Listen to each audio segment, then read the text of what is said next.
Welcome to the place where we learn about and learn from the leaders in our field who are powering human creativity. I'm Aaron Dworkin, and this is Arts Engines.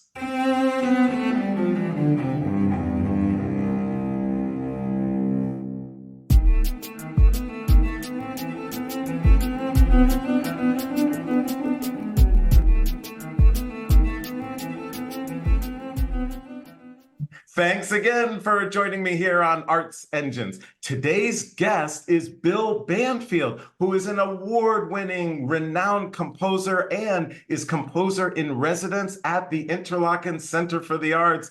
Bill, welcome to the show. Glad to be here, Aaron. Thank you so much. So I, of course, am so excited to have you on the show to talk about this extraordinary work that you're doing. But I also feel very, very lucky and honored that I've been able to experience your work for so many years, for decades. You have had such an extraordinary impact on me, on so many artists in our field. You're just kind of stand as, a symbol of excellence.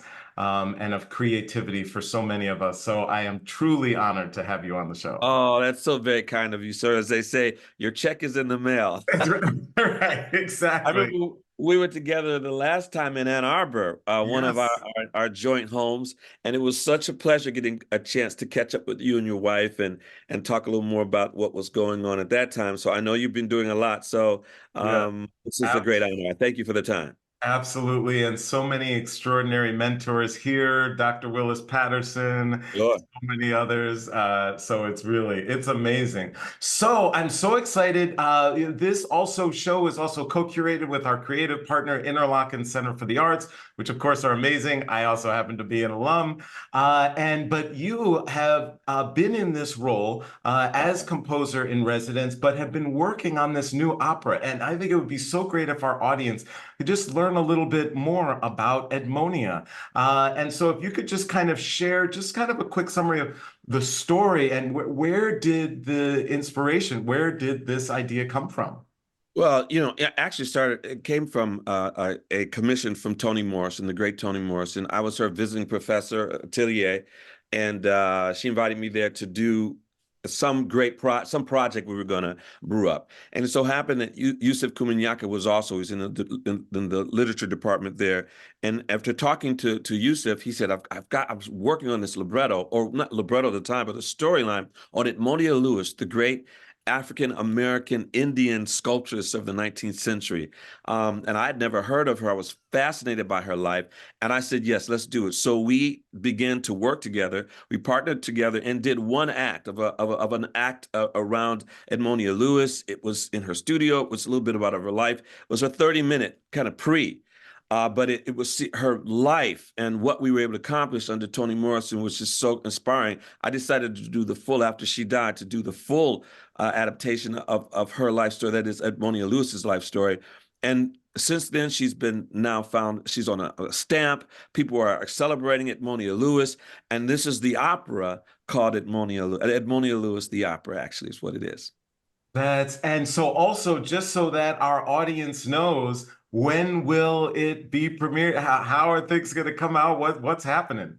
Well, when I finished the opera a number of years ago, we began to shop this and talk to different opera. Obviously, all the companies that I knew and my agent knew. But I was invited then to Interlochen to in fact do a workshop and a staging there. We did an act at University of Michigan pre the blip, as people call it, COVID. And then after we came out of that, then the companies, including Interlochen, began to line up for first rights to premiere it or workshop it. And it happened to be Interlochen. And so I was very proud to be invited there. That's how it began. It premieres May 3rd through the 5th in this wonderful year of not 19, sorry, Aaron, sorry. We were in 19, now we're in, right. In 2024, this May coming, and then it moves on to other spaces and spots and companies after that. Awesome, awesome. And people can also read more on your website and all of that. And if you're able to get to Interlochen, of course, it'll be tremendous in May. And so what I was wondering is if you could share, because I know for a lot of times people in our audience, they are either at organizations where they want to bring in either full operas or parts of opera and or think about integrating storylines, Yeah. or those who are involved in arts education. And wondering if you could kind of just help us like peel away part of the process. In other words, give us a glimpse in. So you have this extraordinary story Right, of an right. extraordinary person, but how do you then begin to put those pieces together? Could you give us a window into kind of your process as a composer? Sure. I mean, the opera process is a little different because it's collaborative. And all this is my eighth opera. And so I just remember over the years, you get a story, there's a commission or interest from an organization. And because they're so large, and it takes a lot of resources, even if it's a smaller opera or if you're doing just parts of it, to get people on the stage, to learn the music, even if it's just a piano voice reduction, people have to learn and they have to imbibe the storyline and the characters. So sometimes for an opera company to get or a university to get a picture of that, it takes several years, 4 or 5 years with these productions. So generally, what happens after you get up, you get together with the idea and you write or work with the librettist and you develop the story. Then the composer has to go to work and actually set that wonderful story in context and in words, and sing the lines and live the lines. Opera process is very beautiful because not that others aren't, but I think it's because there's text, there's story, there's texture, there's colors, there's orchestration, there's songs. There's this sense of the whole body, the whole creative body being involved in that process. So the composer then goes to work on making those words sing in life. And that might take a few years. And then once at least a piano vocal score is completed, then you give that to your partner institution, and they look at that and see the life of it in terms of how it works dramatically on a stage, in terms of the trajectory of the line of action and emotions. And people go to work on that piano vocal score. They're singing as sets are being designed, as money is being raised because they're expensive. So I remember one of the earlier operas was at Duke University. It took us, multiple workshops in various places to build up in other cities to build up to it. So that's kind of what happens. And then once everybody gets together and the production is in place, then it's costumes, it's makeup, it's flash as a part of what makes the production wonderful. And I think opera's the great, you know, collaboration piece. There are others, but I think because of the amount of people that are involved and the way in which it has to be staged and for it to become a dramatic work, it takes a lot of folks and work to get it together. Yeah. And with kind of so many, things and questions are coming to mind with it. So one, just still with the functionality of it, do you end up kind of pulling part of a story? How do you kind of choose a part of the story to say, here is a song, Yeah. here's a melody, or how does that happen? Yeah, I mean, if you can think about in another more sometimes obvious form that we see sometimes we see a lot are musicals. There's a storyline, then there's a moment that a song underlines the moment, the chaos, the love, the drama, whatever it is, and then we move on. And so musicals are segmented that way. Operas, a similar way, except there is the trajectory of the through line of the psychology and what's going on the inside story. It's not just the external moment, but it's how the characters are feeling in the process of living. So the composer has a much different kind of task for being able to kind of create a line of psychological line of emotions and reason. And the songs, and not just the songs, but the orchestration carries that. You think about Wagner, you think about all of the kind of emotional stuff that happens in music, and then there's a great song or aria. So I think that's how you kind of think about it. You have your songs, you have your story, but then you have the orchestration and the music that helps to pull and thread all that together. And that's what makes it, I think, a very beautiful kind of form. Absolutely. And of course, building that Czech texture that Yeah. surrounds that. So you kind of mentioned it and that through line. And what I was wondering is a lot of opera and or other, form, symphonies, musicals, even that a lot of times audiences comes away with a sense of something or Yeah, a key one or two takeaways.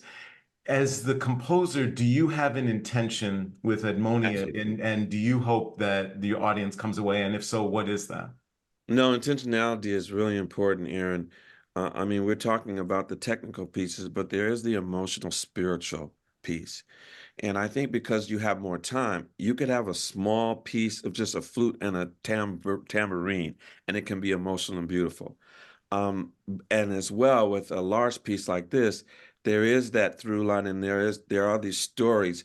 It is the human narrative, and you hope that that a person is exalted or shown or introduced, and that their life story becomes something that's of interest, but that there's also the intent to inspire others, to move others. And that's why I think the time you have to do a musical and opera is of note here, because it is a reflective piece, and people enjoy opera because of the notion of they're seeing characters, they're seeing human drama, and then somehow it connects to our lives. So I think one of the important lines in Edmonia, the opera, is I want my statues to stand as true and tall as justice is true.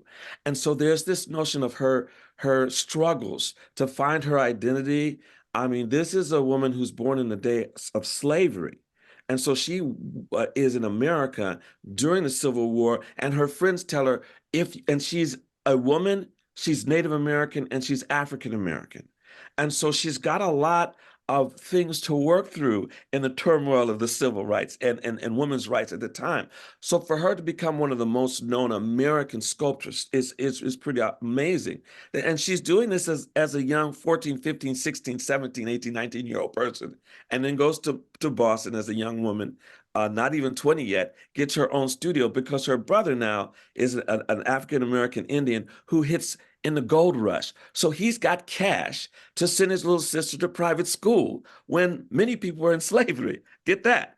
And sends her to Oberlin, which is the first co-ed and culturally mixed school. And that's where she gets her beginning. So I think that story, note that her work will stand as tall as justice is true, is a great kind of theme to think about. That's what we hope you get out of the whole opera and her wonderful story, you know. Oh my gosh. Well, I know everyone in our audience right now is trying to figure out their travel schedule so they can get to Interlochen. Come on, and Interlochen, yeah, May 3 through 5, but it moves. There are other companies and there are other festivals of which the touring group will go to, and we move this and hope that within the next 2 3 years, more and more people are aware of the opera Edmonia Lewis and this great story, which is a great American story too, by the way. It's just fabulous story of her life. Absolutely. And the ability to experience her story through your artistry and architecture is just something that we're all so lucky Oh, thank you, sir. that you are here and are able to bring your craft to tell these stories in this way. So unfortunately, we are just about out of time, but I always like to ask of all my guests, this process that you were talking about, right? And especially for an opera, and it takes time, there's got to be some tough days where either the melody doesn't come or orchestration's not happening or whatever it might be. And just wondering, as a leader, Yeah. as a creator, what do you do in those tough times or when you're faced with some of those challenges? Is there a mechanism or something you do? Yeah, no, I think I appreciate your talks. I remember working with you with Sweet Honey in the Rock for my Symphony 10 in Chicago, the children's choir and your great orchestra. And I want to go to you and because I think the relationships that we have in the industry mark our experience. And it's the partnerships that make art work as well. You want the inspiration, but the inspiration that's in you or that from external sources gets mapped out and worked out and made impactfully when you work with great other people. And I think that's the real important thing. Does that could be a conversation you and I might have had, or conversation that happens with a singer who feels like she needs or he needs more space or more register to really do their best. And then you go back and you rewrite in order to match that request to the intent of the work. So my word or share with you, my dear friend, is that art is about collaboration, and we lean on each other as artists, and we reference each other, and that's how we help get the art out there to the people. And I think that's very, very important. Bill Banfield, you truly are one of the arts engines who is powering human creativity in our world. Thank you for everything you do. Thank you for everything you create. And thank you for being on the show. Thank you, Aaron. It was a pleasure to be with you, and thank you so much. See you again.